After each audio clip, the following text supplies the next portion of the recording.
So our next speaker is Mr. Michael Lynn.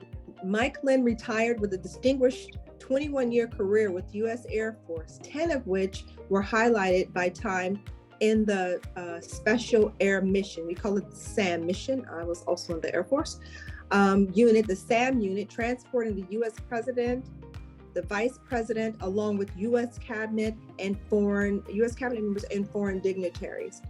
He obtained 2 master's degrees and a bachelor's from Embry-Riddle Aeronautical University during his military career. And upon retirement from his military service, Mike became a successful director of exhibitions, events, and protocol for a major aeronautical defense company. Additional career high notes include, I could just kind of do a drum roll here, as a consultant to the movie of Air Force One, starring U.S. actor Harrison Ford, as well as director to just numerous boards, and you'll kind of see some of Mike's accolades here on the flyer. Mike is currently one of the founding partners of the Global Protocol Etiquette and Civility Academy, based in Dallas, Texas, here in the U.S.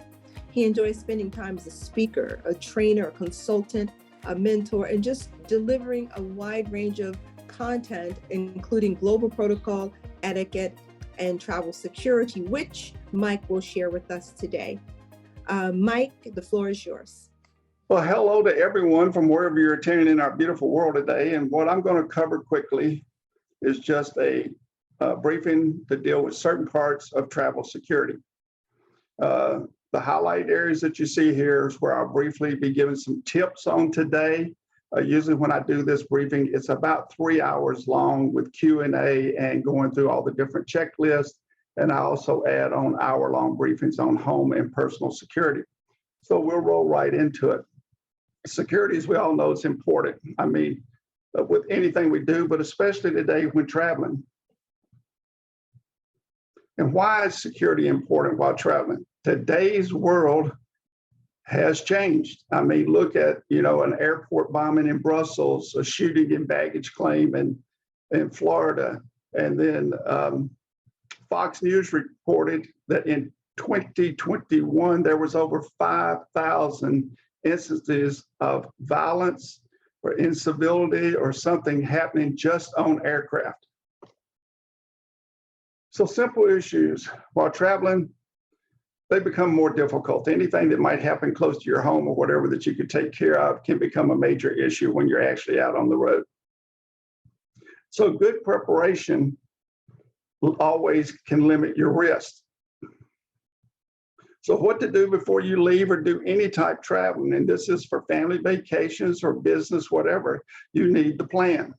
And do you have one? Have any of you ever sat down and developed a security plan with your family, with your office, with your principals that you may be supporting or traveling with? These are things to look at, and there's simple steps to go through just to start with the basics. So let's look at a few of the things to start with. Your passport and visas, which are always important when you're out traveling, especially internationally. So I tell people, look at the currency of your passport. Most countries do not want you entering if you have less than 6 months remaining on your passport. So that becomes an issue. Copies, if you've lost it, I suggest several copies. Go to a photo company in your area, get several pictures made of your picture page, and they can also make a reduced copy and laminate it so you can carry it like a business card. Now, I also suggest carrying a copy of your passport with you, but it needs to be on something secure. And I suggest a thumb drive. And I personally like Kingston's type thumb drives. There's all types of different ones there to use, but do your research, get what you like and what works for you. I also keep a copy on my phone, but in a secure area.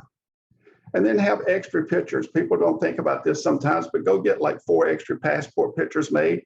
Put 2 in a small plastic bag and carry in the back of your passport. Keep 2 in a separate file that you're traveling with. Reason being, if you're in a country, all of a sudden you get notified you need to go to another country but have to work on a visa, then you're already a step ahead with having the passport photos on hand. But it also can be a little difficult to get pictures in other countries. And the expiration date. I tell people, put the expiration date of your passport right now in your phone and back that up 8 months as a reminder to start the renewal process. Now, visas, check the requirement. And right here, this is just a site you can go to for the US citizens, so you can check for what's in your country. Now, you're going to see a lot of websites and things come up in this presentation, and don't worry about copying them down. If you would like a copy, I'll have my email address in here in several locations, and at the end, just send me a quick note and I'll send you a complete list of all the websites that I use in the presentation. And then do the same for visas as your passport. Make copies of them and also put the date that it's going to expire on your phone. Business card security. This we worked up with some bosses several years ago because they were getting approached so much about giving their card out. So we now suggest two types of business cards. A real one, which is your actual business. What do you do? But we also ask, be very careful with using titles, military ranks, logos, and all this, because it just makes you stand out as a target. We also suggest a fake one. And this one, you have an off-the-wall title on it, you know, golf instructor, speaker on etiquette and protocol, but something that if you were asked about it, you can talk about the subject. A fake address. I like to use the police station and all in my hometown. And I also put that in the nav system of my car. So if I'm ever carjacked and they push home, it's going to take them to the police station close to where I live. And a fake logo. I mean, you can go to Vistaprint, Fiverr, any of these sites and grab a logo or develop one that you would like. We also, for our bosses, our principals, we will go in and use just their name, and then we may put a website on there. And what it does on the website, it allows people to go there and request more information or to address why they would like to have an appointment with our boss. It doesn't go directly to his emails. Now, people keep business cards on their desks and at trade show holders setting out on the floor. And when they walk into restaurants and fish bowls, don't be using this or doing this. This just gives more exposure of your data. Credit card security. Minimum info on the card. When you fill out that application for that card, you usually have to check with them, but see if you can just use your initials and your last name only. And also when you get the card on the back, don't sign it. Write in there with a nice felt tip pen, ask for photo ID. This just adds an extra level of security to the card if someone gets it and tries to use it. List of cards. You need to sit down, make a list of all the credit cards that you're traveling with all the information to contact them, including the numbers. You need to notify those companies when you're traveling, because I've been on the road several times and you're charging one country today and another country tomorrow, and it raises an issue with their security of why, and they may put you on hold until they can get an answer. And only care what you need. Do you need a credit card from a restaurant or a store, something that's just in your area, whatever. So only what you need, no social security cards, no extra identification, and all that anybody could use against you. So only what you need. Now, I know a lot of you used to get credit card offers by mail. I sent in to stop it. This is for the US people too, where you can call and opt out, or go onto their website and opt out. And you can do this in other countries too. You just have to do a little research of what they're using. But it keeps me from getting those in the mail where somebody can just change the address on there and get a card in my name. Luggage security. This is becoming a key issue. If you really want to see some unique things, go online and look up open a zipper bag with a ballpoint pen, and you'll see that they're not. So, but I tell people, look for good quality now for both your check and your carry-on. Check reviews of what you like, you know, what works for you. And 4 wheels. I mean, why do you want to drag or carry your luggage everywhere? 4 wheels makes it so much easier and less stress on your body. Now, a lot of luggage you'll see everywhere says it's great for airline use, and it's really not. Okay, so check with your airlines, especially that it fits the overhead bin for the airline that you're using the most, and also for the weight limits, because a lot of airlines now have a weight limit of 7 kilos for the overhead bin, and that's not much more than a small bag and a computer itself, and that it's lockable. Okay. So I suggest to people, when you buy a piece of luggage or your luggage you've got right now, go in, make a picture of it, go into your drawing package on your computer and put all the information, the type luggage, the size, you've got the colored picture, and what it cost you. Also keep that receipt. But if you have to fill out loss damage, a file while you're traveling, you've got extra information to supply with it by giving them a picture. Now, we talk that it be lockable, TSA approved. I always say secure the zippers and the handles, and after you watch that video, you'll understand why.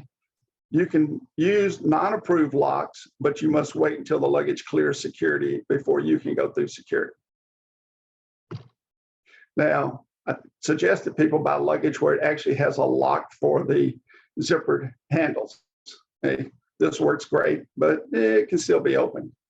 So if you don't have a lock, then I suggest a figure 8 lock. You can find these on Amazon, and they lock the handles as you see at the bottom, and it locks it to the suitcase handle or any other place you can, so that a ballpoint pen cannot open the zipper. Now, I go one step forward. I actually use my locks on my suitcase, but I take the figure 8 lock and also put it through the handles of the zippers and onto the handle of the case, as you can see in that picture. Now, when I'm also traveling, I carry another special lock with me that I can use in the car or in the hotel concierge area if it's going to be on a cart for a while, where I can lock it, because if someone breaks into my car or whatever, or tries to steal it off a dolly, it's very hard to drag several pieces of luggage with you. I suggest a luggage strap, something with your name on it, but when I say name, initials only, or a nickname, not like you see the full name here, because you don't want it where somebody can approach you by saying your name, and that it's lockable. I also suggest a locking luggage tag, okay? And you can find these on Amazon too. And it's secure. You have to undo the cable to be able to open up the tag itself to see what's inside. And then inside, initials, last name only, phone number, yours, or you can use a family member. And please, no business cards and logos. That just makes you stand out if anyone does get into it. And then there's new type devices out there that will track everything. And here's just one. And you can track everything, your car, your children, your wife out shopping, your luggage, whatever you want. These are TSA approved. This one is. It has worldwide coverage on it. And the website, which I can send to you. Now, people like to carry a lot of magazines and things with them when they travel, something to read or look at. So I suggest to people, when you're ordering publications nowadays, on the address label, just ask for your initials and last name. I try and use an office address or something different from my home address. And I try and subscribe online when I can, which makes it even easier.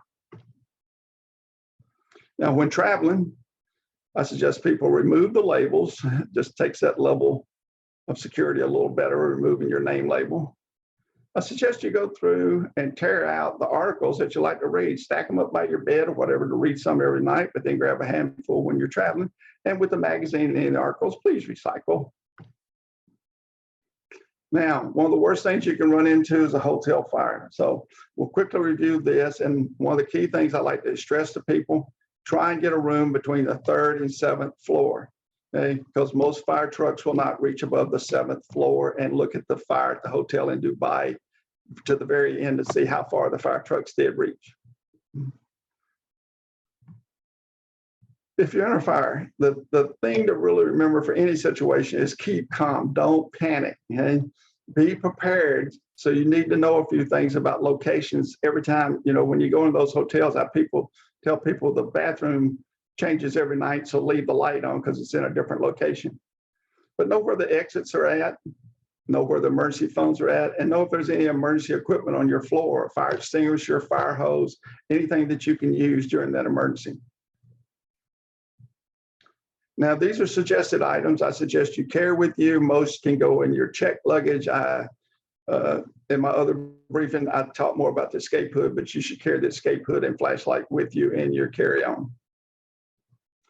So the first thing to look at getting some colorful duct tape or fluorescent duct tape. You can buy them off Amazon in 10-yard, 2-inch wide rolls. So it's not something big to have with you. And I'll explain why you'll need them in just a minute. Okay. Buy one of these fire masks to carry with you. It works great in a smoke situation. And I've tested these, so I know this one works. A glow stick to have with you because it gives 12 hours of light if needed.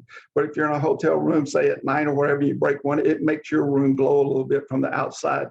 So safety or emergency personnel can see where you're at.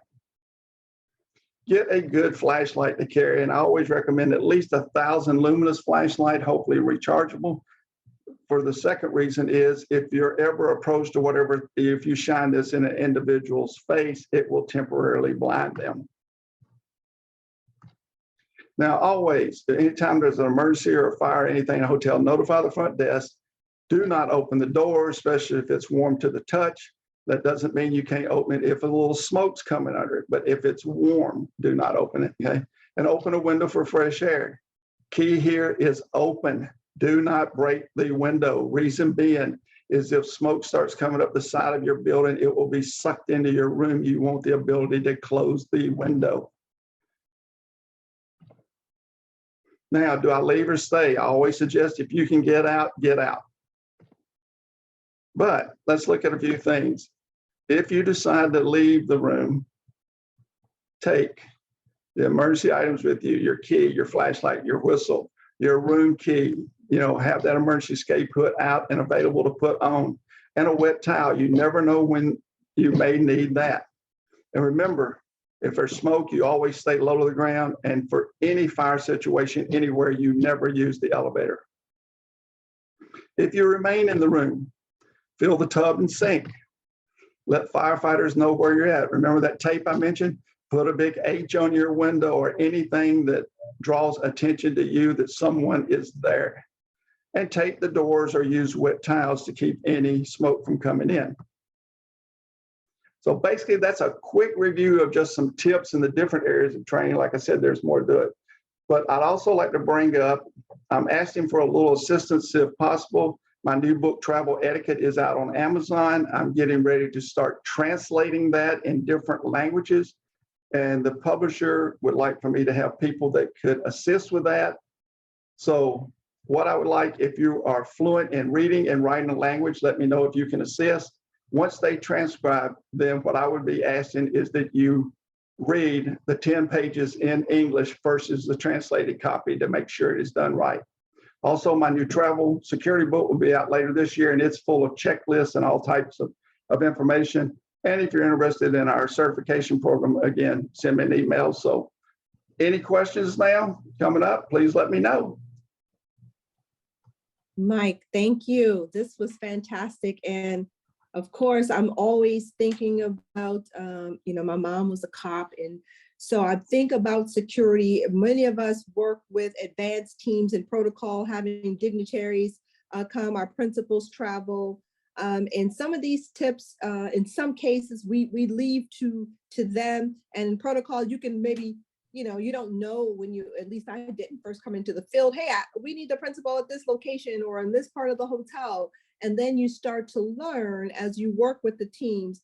For security reasons, we do A. For security reasons, we do B. That having that fake, if you will, business card, something I had when I was in college. But anyway, having that card is really important because you would just be really surprised at how much information, bad guys, as my boss would say, can garner just with some basic information and that logo on a card for whatever unintended purpose. So thank you very, very much for that. And I'm glad that you put your information in your link here. Again, I don't want to hog this conversation, but let me just check here if I have any additional questions here in the chat. Man, I can't believe it. We are doing really good with. I got a question for you, LaDonna. You mentioned a fake business card while you were in college. Was that a business card or an ID card? Business. It was a contact card. Hey, not my 21 card. Mike, we weren't talking about that when I was, at any rate. But yeah, just for those purposes, those are things that my mom, and traveling with some of those things. Even when I traveled out of the country to another country where I wasn't familiar with that, the ambassador talked about going to NATO and just learning where the hospital was, even for my own information. And then how I could, if I had to get, knowing just where the embassy is. It's important to do that, when we work overseas as Americans, or vice versa, when people come here, knowing where your embassy is in your area. So those are really important things, to just, kind of piggyback on what you were saying. I'm reading here the question to see, and I see Veronica has a question, but it's not really based on security. I've discovered a fascinating world on these topics, but have been having a hard time figuring out a good fit and just where for me to start. And Mike, Veronica posed this question, but I think it's to all of us here. I think it's general, yes. Yeah, I think so too, but it just goes back to Lola's point and some more of, I think, what Diane Whitehead will cover tomorrow. So if there are any other questions, Patricia and Nikki, that you have? No, thank you. I don't have any questions for Mike. I've always enjoyed his presentation. So thank you so much for sharing this information, and the quality of the presentations are quite really robust, and we appreciate that. So thank you. Wait, Julius, how does it work in an environment using the police stations? He asked the question here, what does a fake business card, how does a fake business card work in an environment like Nigeria, example, using the police station's address? And what is the implication? Another question by Abdul Adnan. What is the implication of being seen carrying a fake business card when you're international travel? I carry my real business cards with me, but I keep them close hold. It's more that I have the fake one in another pocket if someone's just bugging me, or I know that they're not really into talking to me about business or whatever. They're just trying to garner information. Then I give them fake one. And then, like I said, then if they ask me something about protocol or etiquette, I can talk about that, or whatever I've listed on the fake card.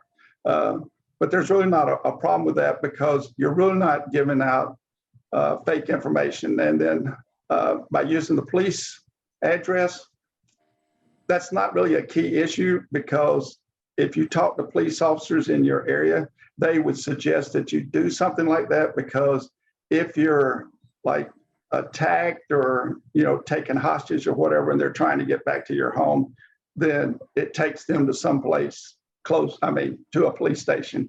When you get close, it's going to depend on what can happen then. But like I tell most people nowadays, if anything happens to you when you're out and you are approached in any way, resist completely. Do not submit and say, okay, or whatever. Go ahead and fight it out then, because it's going to turn into a bad situation anyway. And people say, well, Mike, what if they jump in my car and they've taken me as a hostage like that? At the busiest intersection you get into, crash that car into something. I'm not saying hit another car or whatever, but crash it into a pole or whatever you can, because that's going to draw attention to you.